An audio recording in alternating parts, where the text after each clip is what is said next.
the end of Rosetta, and increasing App Store pressure. This is MacVoices. MacVoices is supported by the MacVoices Slack. Discussions, questions, and answers, and a place to talk tech with your friends. The MacVoices Slack is available to all patrons of MacVoices.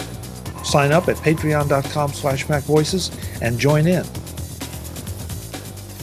Next thing I wanted to point out, this is, I don't know if it's a PSA, I don't know if it's just a thing to note, but that apparently 26.4 is going to have Rosetta warnings, that Rosetta is going to be going away. Bye-bye. Which I didn't even know it was still there. But yeah, it was. Okay. So, well, yeah, it obviously was. So, if you are running something that is dependent on an old OS, or old architecture, now's the time to do some research and move on. Or find one of those machines and freeze it like we talk about, and let that machine be stuck in the past, doing whatever it is you absolutely need to do that requires Rosetta. It'll be interesting. It'll be interesting to see, for example, Chuck, if you may or may not find out, like you're thinking, I don't use anything old like that, but maybe you do. And, that's why I think it's good that Apple is putting this warning in with quite a bit of lead time. For example, when they took the first Rosetta out, there was 0 lead time. And, they just shipped something and suddenly things didn't work. And, I don't think Apple even ever acknowledged that they had removed it. So it's good that they're giving some, this kind of warning. But I think, if you look around, basically, if you have any app that has not been modified since 2020, that app's not going to work. And I think you might be surprised at what apps are out there that fit into that. That, just some app that works and I've been using it and hadn't really thought about it. And the thing is, Rosetta works so well that you're not aware. You're not like, you don't even think about it. It's just like, well, I've had this app a long time. It just works. And unless you actually, the only time I notice is if I'm like moved to a new machine and I'm moving apps and I'm like, oh, geez, is this really the newest version of this app? And, I don't think there's going to be anything that's going to be a disaster for me. But I think there will be some stuff that I'll be like, oh, shoot, don't have that anymore. I wonder what the reason for this is. I can't imagine that Rosetta is, the first time I guess they were licensing the Rosetta code from another company, and the license had a date that Apple would have to pay more money. I don't think that's true this time because Apple built this in-house. I'm guessing, though, that what they're planning on doing is, well, in fact, they are planning on doing. They're saying that, they're not going to support Intel hardware anymore either, right? Yep. So I think what's going to happen, what's the reason for this is that they are going to remove the x86 parts of the software. And that is not only used if you're running on Intel hardware, it's also used by software that's running under Rosetta. So they're just saying, we want to strip this stuff out of the operating system. It probably cost them some amount of money to continue to support that and fix bugs in it, and it takes extra space on the people's hard drives, although I can't imagine that's very significant. But yeah, at least I think it is good that this time, unlike last time, they are giving people, they gave people a couple of years warning, and now they're going even further step of, okay, you're going to get an alert saying this isn't going to work, come iOS 28, or not iOS, macOS. This doesn't apply to iOS. Yeah. Marty? You muted, Marty. I did a little reading on this because I was curious about it. I've had the request for loading Rosetta come up on a couple of computers that, in the past saying this program requires it, but I don't know much about the architecture. So I did some reading into the comments, and I think in the story, the larger concern is one of the concerns is people running Steam in order to be able to do gaming on it. And apparently, from what I read, there's a Intel-based Steam, and then there is also a beta Apple Silicon version of Steam, and having people make that transition to have it work. I did a little checking, and I put it in our private chat to check if an app is running via a Rosetta 2 on an Apple Silicon Mac.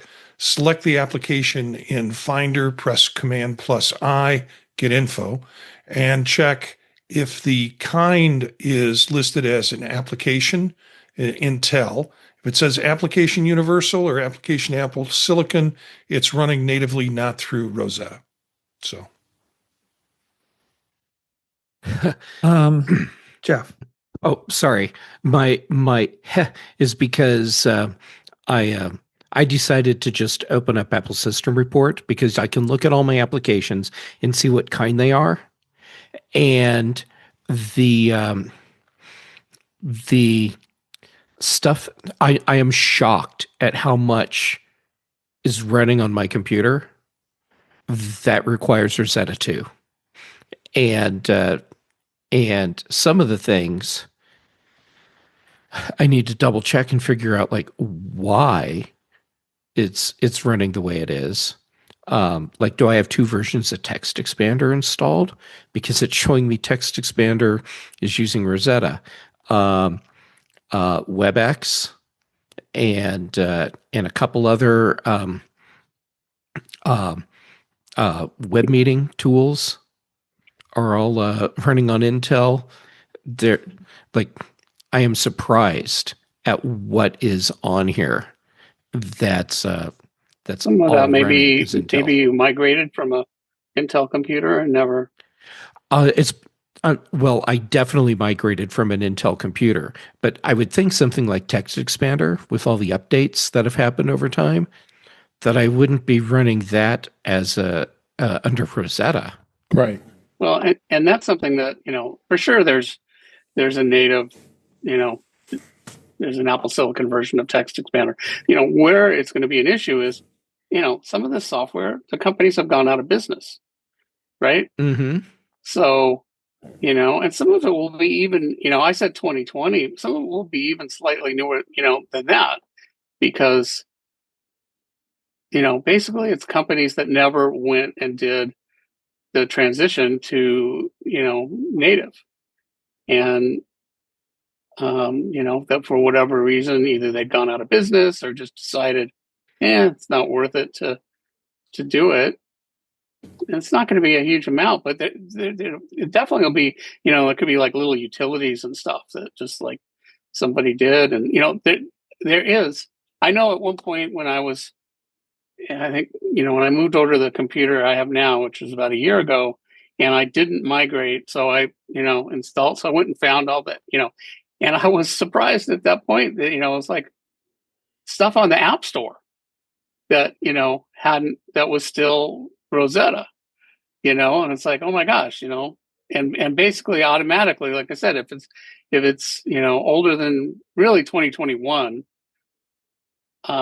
then it's still Intel. And there's a lot of stuff on the App Store, or at least there was a year ago. And I think most of that stuff, it's, it hasn't changed. If it was that way a year ago, whoever it was didn't, they're gone. They haven't,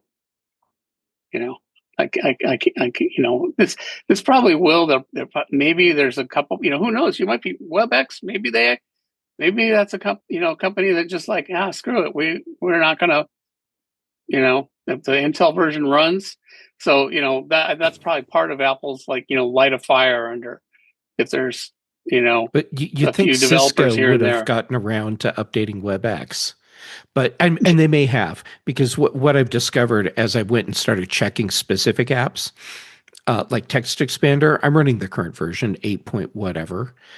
Yeah, So so that's why is gotta this be Intel fine. version showing up as an active app, and who knows? But yeah, I'm certain I'm still going to have surprises pop up when those dialogues start appearing, and I'll be like, "Huh, I had no idea. Guess I need to find another solution for whatever the thing is." Pardon my snarky comment, but I'm not surprised that WebEx hasn't been updated, because that is just so bad anyway you It take is so it. horrible. Well, we're it not is. sure if they have or not. Yeah, but We're just saying that if not, yeah, Jeff has a version on his computer that doesn't have it, but I mean, I Yeah. wouldn't be shocked if they hadn't. But Web. yeah, Just a couple things. I downloaded a program called Go64, which was a program that helped identify, especially those apps that were not 64-bit. So I just pulled that up, and like you said, Jeff, I was really shocked at how many apps that I have that are on this machine that I did migrate over from an Intel machine many years ago. But a lot of utilities, a lot of HP utilities were Intel. Yeah. So, and that's going to be something. And also the same with Seiko, which Epson, of course. And the WebEx one's going to be interesting, because I'm on a board for the Kansas City Police Department, and they only use WebEx. They agree with Chuck's mantra, is that no Microsoft.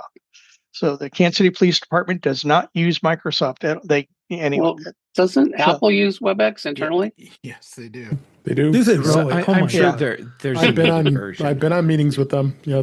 And I'm sure there's probably a Apple Silicon version. Yeah. Just I don't have it here, and I just thought it was interesting. So that was my only comment, was that a lot of these, not only the main application, but also some of these utilities, like I said, these printing utilities that, well, I got something to do this weekend, I guess. Well, I watch basketball games. So. Okay, I just looked it up, and they are one of these goofball companies that didn't make a universal version. So if you go to the download page for WebEx, there's one for Silicon and one for Intel. So then I'm certain I never got the. yeah, you didn't. Yeah. You didn't get the new one. Yeah. Real quick here, I'm seeing in the chat room, Craig was nice enough to let us know there are 300,000 reports of YouTube being down on Down Detector. So if you're with us, great. Don't leave. Don't touch nothing, because we want you here. And if you are not, then I'm sorry you're having trouble. Obviously, there's nothing we can do about it. So, but we will have the recording, and we'll just keep on going. So while we were having these conversations, I punched in Ask ChatGPT if there's an app that can help identify this. It pointed me to something called Silicon. That's the name of the app, Silicon, by iMazing. Oh, That scan your macOS apps and display their supported CPU architecture, especially made to detect apps which offer or don't native Apple Silicon support. So I'm going to throw a link in the chat rooms to that. I figured there had to be at least one app that did that, and there's probably others. Yeah. There's Go64 that Web used. but that's So does that do Apple Silicon too? That would be my question. Oh, really? It did. Okay. Yeah. I forgot all about that app, Web. But I hadn't booted it up since 2023, I think. So. Yeah. So does that mean they came out with an Apple Silicon version of it? This is on GitHub, that app Silicon. Yeah. But given that it's by iMazing, you can feel pretty good about it. Sure. So, there were a couple others that I've never heard of. Don't know who makes them. But when I saw iMazing, it's like, okay, that's good to recommend. Yeah. Let's see how we doing on time. We're doing pretty good. So I want to be real careful with this one, as I just usually really am. quick. That is an open source. That's why it's on GitHub, but you don't have to go to GitHub to download it. No, right. It's direct download from iMazing. Yeah. So I want to be really careful with this because we're touching potentially on politics. But I thought this especially interesting, that Trump officials sued for pressuring Apple to remove ICE monitoring app from the App Store. And what makes it interesting to me is that it wasn't Apple that was doing the suing. It was someone suing, that not on their behalf, but because they didn't like the fact that allegedly the Trump administration has been putting this pressure on. Wasn't that the developer of the app that was suing? Yeah. Yes. And so, part of me feels like this is somebody taking on the fight for Apple, and that leaves them a little bit in the clear. So I don't know if anybody has any strong feelings about it, good, bad, or indifferent. And I don't want to get into the ICE debate because that's can get really ugly really fast. But it is something out there that people are now, saying, hey, I deserve to be on the App Store. And, and I'm not Tim Sweeney. Okay, so Jeff, you're in first. Okay. And I will I'll try and keep this legal, not political. So this is a situation where I think the developer is justified in filing the lawsuit that they did. And keep in mind, I did play a lawyer on stage once, so I feel totally qualified to talk about this. So Apple's in the position where they can say of their own accord, and that's the key part here, of their own accord, what apps they allow on the App Store. And they have done this with different types of apps and app groups in the past.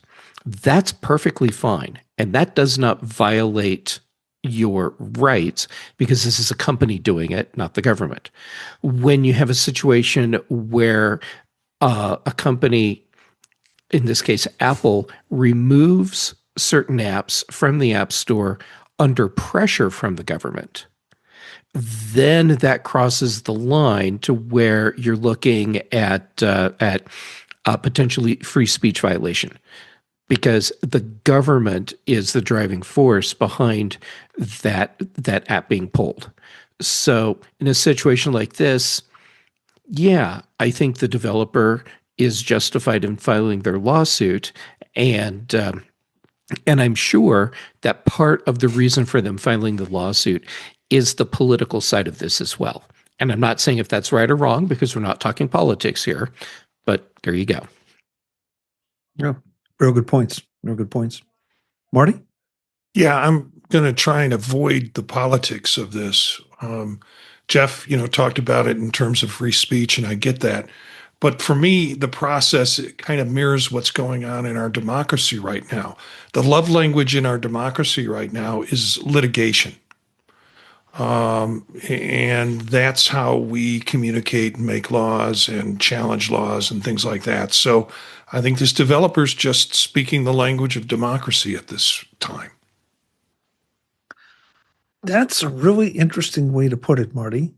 And I think anybody here would be hard put to argue that, because it feels like it's the only remedy out there that we have anymore for something that we don't agree with or feel the need to try to do something about. Yeah, well, we learn from the best. Yeah. Well, when you're interacting with the government on issues like this, that's actually the place where the legal system is expected to come into play. But yes, I agree with the notion that in the United States, there is almost a fetish about litigation. Well, at least litigation provides an avenue. And now I can't believe I'm sitting here defending litigation, but it puts a structure as opposed to disorganized protests that can sometimes get out of hand and have grossly unintended consequences. So, Eric.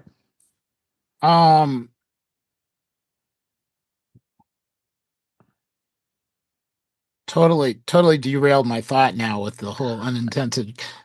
Sorry. Just how you phrased that. Good point, but I drifted off.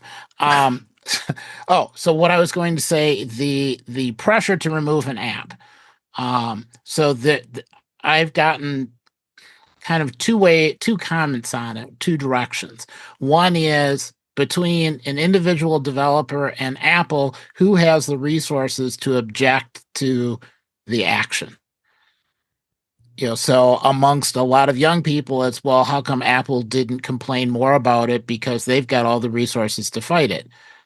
There's also there could be revenge, and then all of a sudden Apple can't import anything. So the other side is pressure to remove an app is different from there was a law passed that says you can't have the app. And if you comply with the pressure to remove the app, are you making a decision too early and not waiting for the process to complete before you take an action? Okay, so I don't have any links for this, but we're all very familiar with it, that there have been debates about Apple leaving certain apps in the App Store, some of the Notify apps. And they appear to be against Apple's terms of service, but they're still there. And people have been having a fit over this. And why didn't Apple pull them right away? Why didn't Apple pull them right away? So, and I think if I remember correctly, I think there have been some actions filed on this. So we have two different situations here. One where they may have acted too fast, and another one where they haven't acted fast enough. And Apple sits in the middle and is trying to do right by whatever they feel the right thing to do is, or what's necessary to abide by their own rules, and still avoid hassles with governments or other lawsuits. And so, double-edged sword. Anybody else want in on this, or should we just leave it alone? Silence is golden. We'll leave it alone. Visit MacVoices.com for show notes and to connect with Chuck on social media. Get involved in our Facebook group or like our Facebook page, and get more out of your Apple tech with MacVoices Magazine, free on Flipboard and on the web. And if you find value in it all, consider supporting us through either our Patreon campaign at patreon.com/MacVoices, or by making a one-time donation via the PayPal link on our front page and in the show notes of each episode. You will join these fine people who help bring you Mac Voices.